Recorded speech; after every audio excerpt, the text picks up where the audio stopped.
प्यारे बच्चों, मैं भावना राणा, प्रवक्ता जीव विज्ञान, राजकीय कन्या इंटर कॉलेज सरदारनगर गोरखपुर से आज कक्षा 11 विषय जीव विज्ञान के अध्याय 8 जिसका नाम है कोशिका जीवन की इकाई भाग 2 आपके समक्ष लेकर प्रस्तुत हुई हूँ। इस अध्याय के पहले भाग में हमने बच्चों चर्चा की थी कोशिका किसे कहते हैं। सभी जीव कोशिका के बने होते हैं। सभी जीव कोशिका के कारण ही स्वतंत्र जीवन यापन करते हैं। वह सभी आवश्यक कार्य करने में सक्षम होते हैं। अतः हम ये कह सकते हैं कि किसी भी जीव के जीवन के लिए कोशिका ही मूलभूत संरचनात्मक एवं क्रियात्मक इकाई है। उसके बाद बच्चों हमने कोशिका के प्रकार देखे थे। प्रोकैरियोटिक कोशिका और उसकी संरचना के बारे में चर्चा की थी, और यूकैरियोटिक कोशिका व उसमें पाए जाने वाले कोशिकांग जैसे कोशिका भित्ति और कोशिका झिल्ली के बारे में हम पहले भाग में चर्चा कर चुके हैं। इस भाग में बच्चों हम चर्चा करेंगे अन्य कोशिकांग जैसे अंतर्द्रवी जालिका, गोल्जी उपकरण, लैंगिकाय, रसधानी, सूत्रकर्णिका, लवक, साइटोपंजर, पक्षमा व कशाभिका आदि।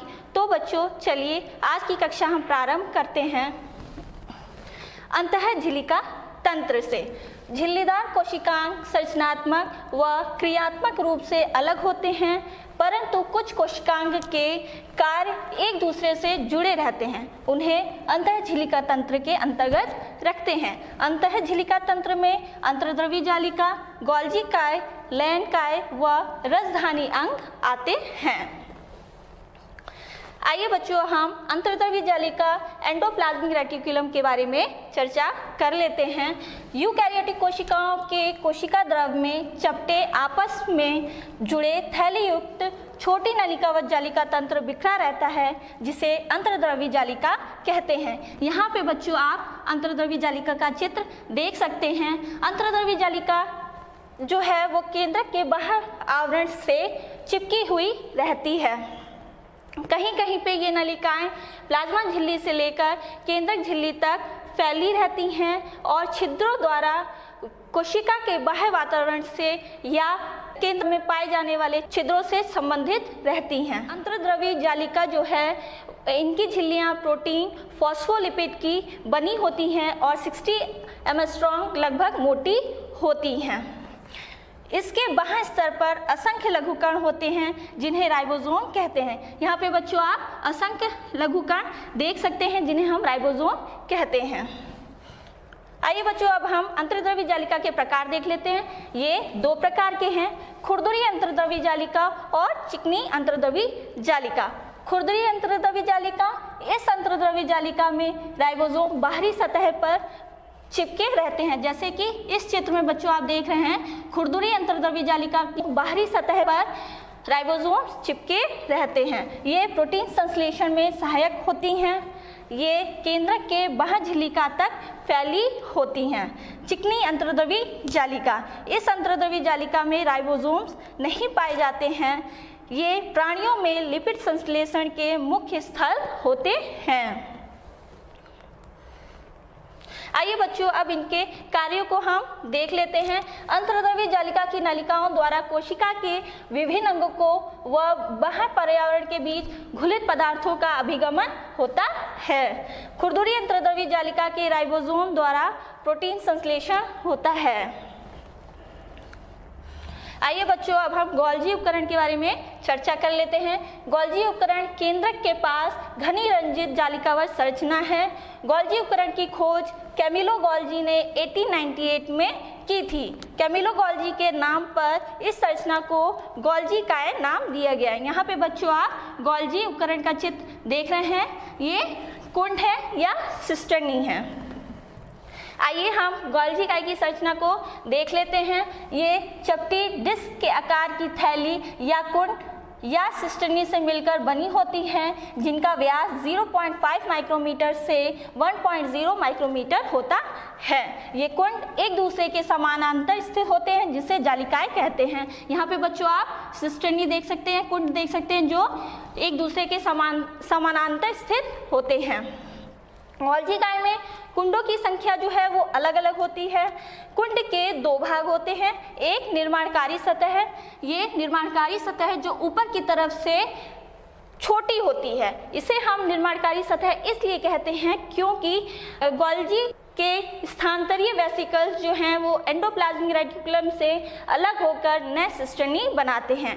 वहीं इसकी दूसरी तरफ परिपक्व सतह या उत्तलावतल ट्रांस पाई जाती है। ये वेसिकल्स व धानियों का निर्माण करती है। वेसिकल्स परस्पर मिलकर लाइसोसोम व स्रावी वेसिकल्स बनाते हैं। अंगक्सिस व ट्रांस सतह पूर्णतः अलग होते हैं लेकिन आपस में जुड़े होते हैं। आइए बच्चों, हम गोल्जी काय के कार्य देख लेते हैं। राइबोसोम के द्वारा बने प्रोटीन एंडोप्लाज्मिक रेटिकुलम से की सारणियों से होते हुए गोल्जी काय के सिस्टर्नी में पहुंचते हैं, जहां पे इनका सांद्रण होता है। गोल्जी काय जो है वो द्रव को संवेष्टित करते हैं या इनकी पैकेजिंग करते हैं और अंतरकोशिकीय लक्ष्य तक पहुंचाते हैं या कोशिका के बाहर श्रवण करते हैं। गोल्जी काय कोशिका भित्ति, लाइसोसोम, ग्लाइकोलिपिड, ग्लाइकोप्रोटीन के निर्माण में भी सहायता करती हैं। आइए बच्चों, हम लेनकाय या लाइसोसोम के बारे में देख लेते हैं। यह झिल्ली पुटिका संरचना होती है जो संवेष्टन विधि द्वारा गोल्जी काय में बनते हैं। इसमें सभी प्रकार के जल अपघटनीय एंजाइम या हाइड्रोलाइटिक एंजाइम होते हैं जो वसा, कार्बोहाइड्रेट व प्रोटीन आदि के अपघटन में भाग लेते हैं। यहाँ पे बच्चों आप लाइसोसोम का चित्र देख सकते हैं जिसके बाहर ये आवरण होती है। ये एंजाइम अम्लीय परिस्थितियों में सर्वाधिक सक्रिय होते हैं। ये enzyme carbohydrate, protein, lipid, nucleic अम्ल आदि के पाचन में सक्षम होते हैं। लाइसोसोम जो हैं वो कोशिका के द्वारा अंतर्ग्रहण किए गए भोज्य पदार्थ को फिगोसोम और पिन्नोसोम द्वारा के अंदर पाचन करते हैं। ल्यूकोसाइट्स में लाइसोसोम बाहरी प्रोटीन विषाणु का पाचन करके इसको नष्ट करते हैं। कभी कभी भोजन की कमी होने पर कोशिका द्रव में पाए जाने वाले लिपिड, प्रोटीन आदि का ये पाचन कर लेते हैं, जिसे हम इंट्रासेलुलर डाइजेशन कहते हैं। रोगजनक कोशिकाओं व कोशिकाओं का पाचन करके ये भक्षण करते हैं, जिसे हम स्वतः भक्षण कहते हैं। आइए बच्चों, हम रसधानी वैक्यूल के बारे में चर्चा कर लेते हैं। यहाँ पे आप सेल का स्ट्रक्चर देख रहे हैं जिसके अंदर रसधानी है। कोशिका द्रव में द्रव से भरे हुए स्थान हैं जिनके चारों ओर झिल्ली द्वारा घिरी जगह को रसधानी कहते हैं। इनमें पानी, रस, उत्सर्जित पदार्थ व अन्य पदार्थ जो कोशिका के लिए उपयोगी नहीं हैं वे भी पाए जाते हैं। रसधानी इकाई झिल्ली से घिरी होती है जिसे टोनोप्लास्ट कहते हैं। टोनोप्लास्ट जो है वो अपने अंदर आने वाले पदार्थों का चयन करती है। जल में घुलित पदार्थ व गैसों को अंदर आने देती है, जबकि शर्करा प्रोटीन को ये अपने अंदर आने नहीं देती। पादप कोशिकाओं में यह कोशिका का 90% स्थान घेरता है। आयनों व खनिज लवणों की सांद्रता कोशिका द्रव्य की तुलना में रसधानी में अधिक होती है। अमीबा में संकुचनशील रसधानी उत्सर्जन के लिए महत्वपूर्ण है। आइए बच्चों, हम सूत्रकर्णिका या माइटोकॉन्ड्रिया के बारे में चर्चा कर लेते हैं। यूकैरियोटिक कोशिका के कोशिका द्रव में अनियमित रूप से बिखरे हुए दोहरी झिल्ली से आबद्ध कोशिकाओं को सूत्रकर्णिका कहते हैं। सूत्रकर्णिका की संरचना बच्चों, यह तस्तरी या बेलनाकार आकृति की होती है। यह 1.0 से 4.1 माइक्रोमीटर लंबी व 0.2 से 1 माइक्रोमीटर व्यास की होती है। इनमें 2 झिल्लियां व 2 कक्ष होते हैं। आइए अब हम इसकी संरचना में माइटोकॉन्ड्रियल झिल्लियों को देख लेते हैं। बाहरी झिल्ली और भीतरी झिल्ली। बाहरी झिल्ली माइटोकॉन्ड्रिया की बाहरी झिल्ली प्रोटीन और फॉस्फोलिपिड की बनी होती है और ये 60 mm स्ट्रॉन्ग मोटी होती है। इसकी बाहरी झिल्ली द्वारा बहुत बड़े अणुओं का स्थानांतरण हो सकता है। इसमें बड़ी संख्या में प्रोटीन पाए जाते हैं जिन्हें हम पोरिन कहते हैं। यहाँ पे बच्चों आप माइटोकॉन्ड्रिया का चित्र देख रहे हैं जहाँ पे ये आपकी बाहरी झिल्ली है। भीतरी झिल्ली जो को हम आंतरिक झिल्ली भी कह सकते हैं। इसमें कई उभार पाए जाते हैं, जैसे आप ये उभार देख सकते हैं जिन्हें हम क्रिस्टी कहते हैं। इस तरह से भीतरी झिल्ली के अंदर उभार होते हैं जिन्हें हम क्रिस्टी कहते हैं। क्रिस्टी में टेनिस रैकेट के समान संरचनाएं पाई जाती हैं जिन्हें हम ऑक्सीसोम या F1 कहते हैं। ऑक्सीसोम जो है उनको हम 3 भागों में विभाजित करते हैं। नीचे का भाग जो होता है वो आधार भाग होता है, बीच वाला जो है वो व्रंत होता है और ऊपर वाला शीर्ष भाग होता है। आधार भाग में इलेक्ट्रॉन ट्रांसपोर्ट चेन के एंजाइम्स पाए जाते हैं ताकि शीर्ष भाग में जो है एटीपेज या एटीपी सिंथेटेज के एंजाइम्स पाए जाएं। यह एडीपी के फॉस्फोराइलेशन से एटीपी बनाते हैं।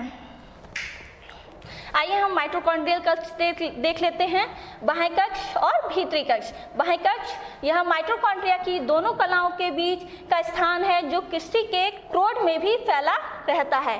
भीतरी कक्ष यह भीतरी झिल्ली द्वारा परिसीमित स्थान है, इसमें माइटोकॉन्ड्रियल मैट्रिक्स भरा रहता है। आधात्री मैट्रिक्स आंतरिक झिल्ली में घिरे हुए स्थान में भरे द्रव को मैट्रिक्स कहते हैं। मैट्रिक्स में एकल वृत्ताकार डीएनए, कुछ आरएनए, राइबोसोम जैसे 70S तथा प्रोटीन के लिए आवश्यक घटक मिलते हैं। आइए इसके कार्यों को हम देख लेते हैं बच्चों। इनके एंजाइम द्वारा कोशिकीय श्वसन होता है जिसमें ऊर्जा उत्पन्न होती है, अतः इसे कोशिका का शक्ति ग्रहक कहते हैं। यह एटीपी का स्रोत है, यह प्रोटीन संश्लेषण में सहायक है।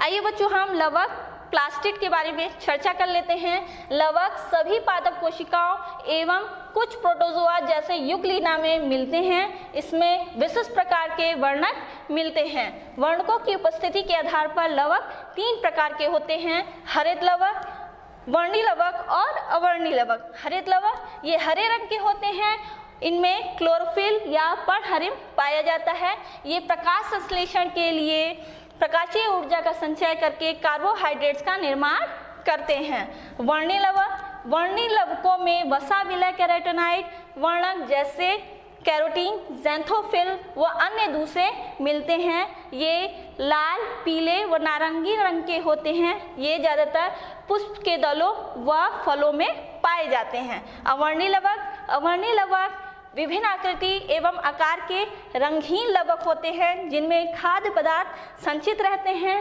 ये भूमिगत तनों व जड़ों में पाए जाते हैं। मड लवक में मड संचित रहता है और तेल लवक में तेल व वसा संचित रहता है, वही प्रोटीन लवक में प्रोटीन संचित रहता है। आइए बच्चों हरित लवक की संरचना को देख लेते हैं। हरित लवक पत्ती की पर्ण मध्यों तक मेसोफिल या तनों के क्लोरेन्काइमा कोशिकाओं में पाए जाते हैं। हरित लवक लेंस के आकार के अंडाकार, गोलाकार या फीते के समान होते हैं। हरित लवक 5 से 10 माइक्रोमीटर लंबे व 2 से 4 माइक्रोमीटर चौड़े होते हैं। इनकी संख्या 1 से 40 प्रति कोशिका होती है। संरचना हरित लवक धोरी झिल्ली से घिरा कोशिका है। यहाँ पे बच्चों आप हरित लवक का अनुभागीय दृश्य देख सकते हैं। बाह्य झिल्ली की तुलना में आंतरिक झिल्ली कम पारगम्य होती है। यहाँ पे बच्चों आप बाहरी झिल्ली के साथ अंदर भीतरी झिल्ली भी देख सकते हैं। आंतरिक झिल्ली से घिरे हुए भीतरी स्थान को पीठिका स्ट्रोमा कहते हैं। आंतरिक झिल्ली के अंदर स्ट्रोमा पाया जाता है। पीठिका में अनेक एंजाइम होते हैं जो कार्बोहाइड्रेट व प्रोटीन संश्लेषण के लिए आवश्यक होते हैं। इसके साथ साथ इसमें राइबोसोम्स और स्टार्च कण भी पाया जाता है। पीठिका में चपटे झिल्ली युक्त थैली के समान संरचनाएं थैलेकॉइड कहलाती हैं। यहाँ पे आप थैलेकॉइड्स को देख सकते हैं जो चपटी होती हैं और झिल्ली युक्त थैली के समान होती हैं। थैलेकॉइड सिक्कों के चट्टों की भांति ढेर के रूप में प्रतीत होते हैं जिसे ग्रेना कहते हैं। यहाँ पे बच्चों आप थैलेकॉइड्स को सिक्कों के चट्टों की भांति देख सकते हैं, जिसे हम ग्रेना कहते हैं। ग्रेना एक दूसरे से झिल्ली नुमा नलिकाओं से जुड़े रहते हैं। इन नलिकाओं को पीठिका पटलिकाएं कहते हैं। थैलेकॉइड में क्लोरोफिल या हरित लवक पाया जाता है। इसके साथ साथ हरित लवक का अपना डीएनए होता है। आइए बच्चों, हम राइबोसोम के बारे में चर्चा कर लेते हैं।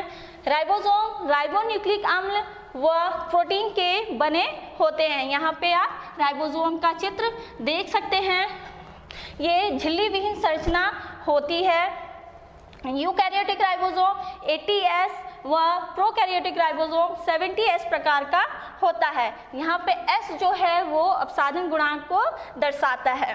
दोनों 70S व 80S राइबोसोम दो उप इकाइयों से बना होता है, जिसमें एक बड़ी उप इकाई होती है और एक छोटी उप इकाई होती है। यहाँ पे बच्चों आप प्रोकैरियोटिक राइबोसोम और यूकैरियोटिक राइबोसोम को देख सकते हैं। प्रोकैरियोटिक राइबोसोम 50S बड़ी उप इकाई और 30S छोटी उप इकाई से बनता है, जिसमें 50S उप इकाई में 5S ribosomal RNA, 23S ribosomal RNA के साथ 34 प्रोटीन्स पाए जाते हैं। वहीं 30S छोटी उप इकाई में 60S राइबोसोमल आरएनए के साथ 21 प्रोटीन्स पाए जाते हैं। वहीं यूकैरियोटिक राइबोसोम जो है वो 80S राइबोसोम का होता है, जिसमें 60S बड़ी उप इकाई व 40S छोटी उप इकाई होती है। 60S उप इकाई में 5S ribosomal RNA, 5.8S ribosomal RNA, 28S ribosomal RNA के साथ 40 प्रोटीन्स पाए जाते हैं। वहीं 40S छोटी उप इकाई में 18S राइबोसोमल आरएनए के साथ 30 प्रोटीन्स पाए जाते हैं। राइबोसोम का प्रमुख कार्य प्रोटीन का संश्लेषण करना होता है।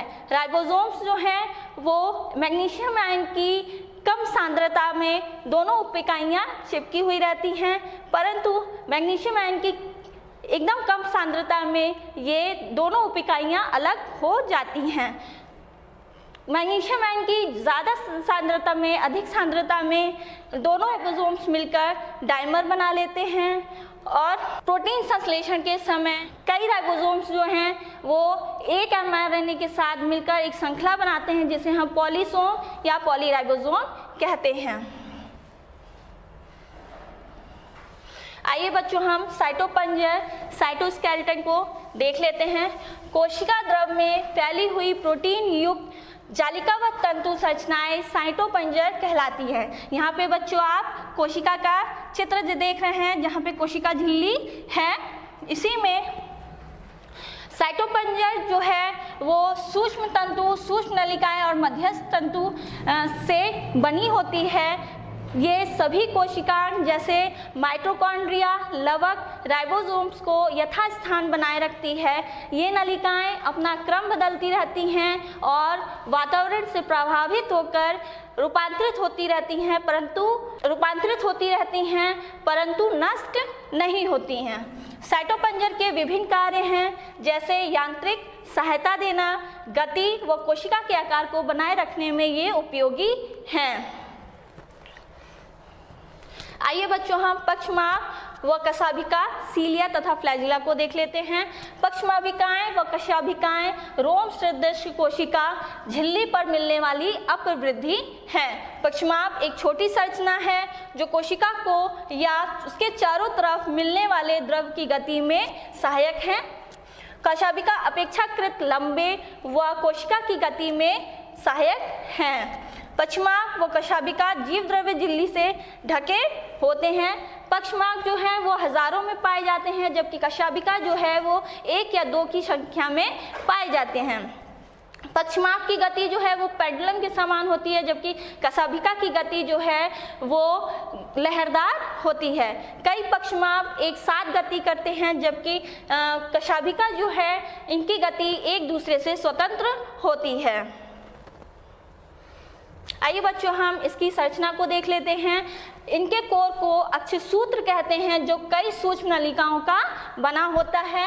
अक्षसूत्र के केंद्र में ये अक्षसूत्र है बच्चों, जहाँ पे जिसके केंद्र में एक जोड़ा सूक्ष्म नलिका मिलती है और 9 द्विक अरीय परिधि की ओर व्यवस्थित सूक्ष्म नलिकाएं होती हैं। यहाँ पे एक जोड़ा सूक्ष्म नलिका और ये 9 द्विक अरीय परिधि की ओर सूक्ष्म नलिकाएं होती हैं। अक्षसूत्र की सूक्ष्म नलिकाओं की इस व्यवस्था को हम 9+2 प्रणाली कहते हैं। केंद्रीय नलिका जो है वो सेतु द्वारा जुड़ी हुई होती है एवं केंद्रीय आवरण द्वारा ढकी हुई होती है, जो परिधि द्विक के प्रत्येक नलिका को अरीय दंड द्वारा जोड़ते हैं। दोनों पक्षमा व कशाभिका तारक केंद्र सदृश संरचना से बाहर निकलते हैं, जिसे आधारिकाएं कहते हैं। तारकाएं व तारक केंद्र, सेंट्रोसोम तथा सेंट्रियोल। तारकाएं वह अंगक है जो 2 बेलनाकार संरचना से मिलकर बना होता है, जिसे तारक केंद्र कहते हैं। एक तारकाएं में मिलने वाले दोनों तारक केंद्र को हम डिप्लोसोम कहते हैं। यह अक्रिस्टलीय परिकेंद्रीय द्रव्य से घिरा होता है। दोनों तारक केंद्र तारकाएं में एक दूसरे के लंबवत स्थित होते हैं। इसकी आंतरिक संरचना में 3 तंतुकों के 9 समूहों में स्थित परिधीय ट्यूबुलेंट सूत्रों से बने होते हैं।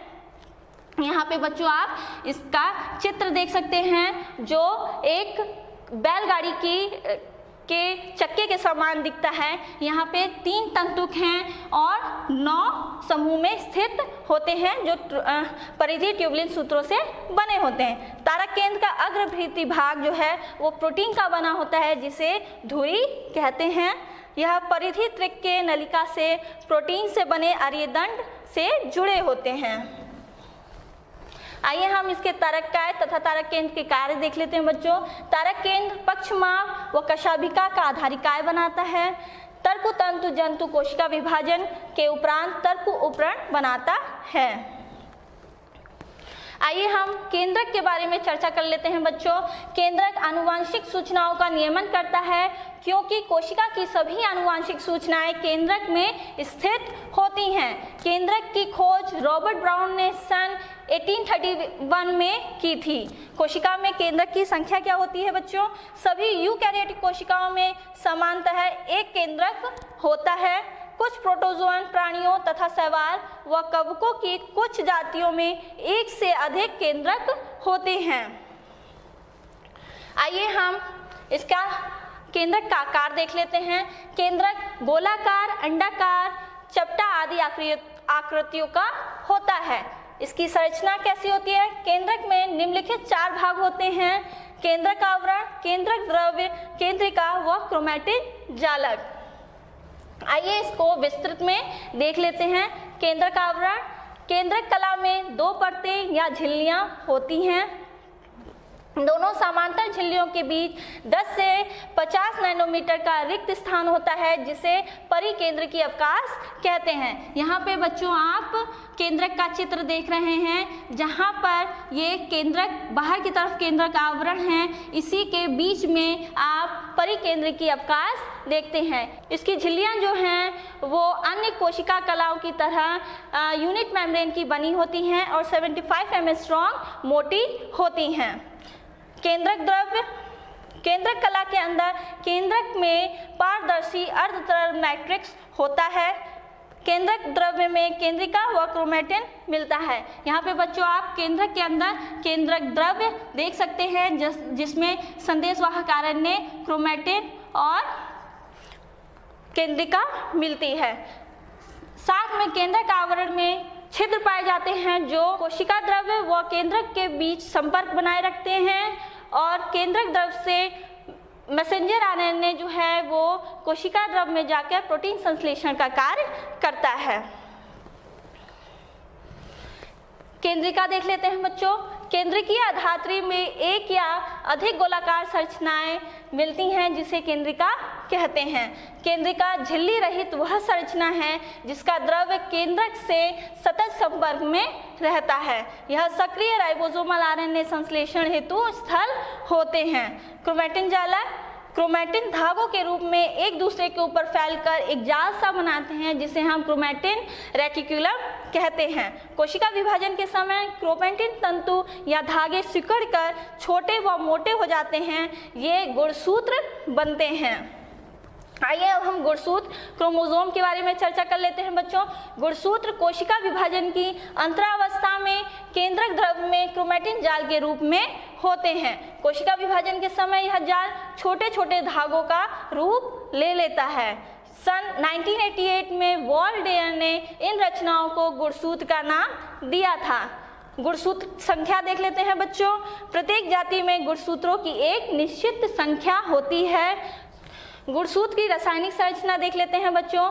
गुणसूत्र न्यूक्लियोप्रोटीन का बना होता है। इसमें डीएनए 35%, आरएनए 5%, हिस्टोन प्रोटीन 60% व अन्य प्रोटीन होते हैं। गुणसूत्र की आकारिकी देख लेते हैं बच्चों। क्रोमोनिमेटा, प्रत्येक गुणसूत्र 2 ऐंठे हुए सूत्रों का बना होता है। बाद में यही सूत्र गुणसूत्र के 2 अर्धसूत्र या क्रोमैटिड बनाता है।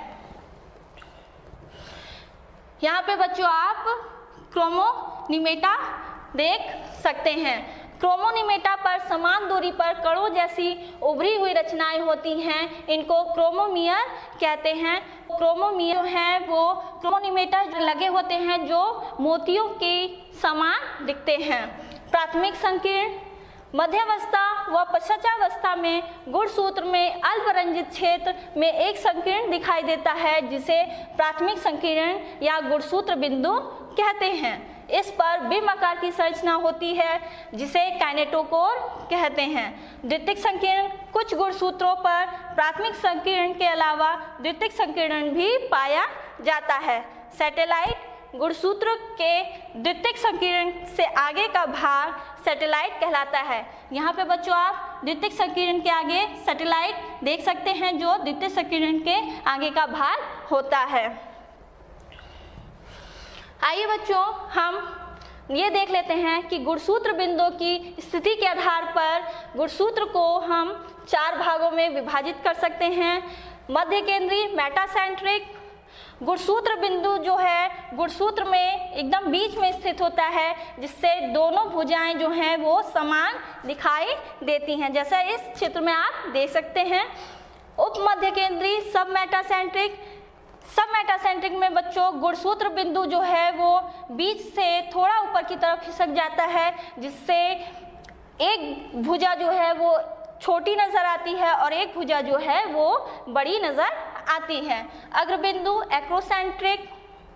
एक्रोसेंट्रिक में बच्चों गुणसूत्र बिंदु जो है वो एकदम किनारे की तरफ खिसक जाता है, जिसकी वजह से एक भुजा जो है वो एकदम छोटी नजर आती है और एक भुजा जो है वो काफी लंबी दिखाई देती है। अंतःकेंद्रीय टिलोसेंट्रिक में बच्चों गुणसूत्र बिंदु जो है वो एकदम किनारे की तरफ स्थित होता है, जिसकी वजह से एक भुजा जो है वो गायब हो जाती है और एक भुजा दिखाई देती है। सूक्ष्मकाय माइक्रोबॉडी, ये कोशिका द्रव में झिल्ली से अवतरित संरचनाएं होती हैं, जिन्हें सूक्ष्मकाय कहते हैं। सूक्ष्मकाय में विभिन्न प्रकार के एंजाइम मिलते हैं। ये पौधे व जंतु कोशिकाओं में पाई जाती हैं। आइए बच्चों आप अपने अभ्यास कार्य देख लीजिए। मुझे आशा है बच्चों कि इस अध्याय का यह भाग आपको समझ में आया होगा। इसके साथ साथ इस अध्याय का पहला भाग, जिसमें कोशिका किसे कहते हैं, कोशिका कितने प्रकार के होते हैं, ये भी आप जान चुके हैं और समझ चुके होंगे। मुझे आशा है बच्चों आपको यह अध्याय समझ में आया होगा। आगे के लिए धन्यवाद।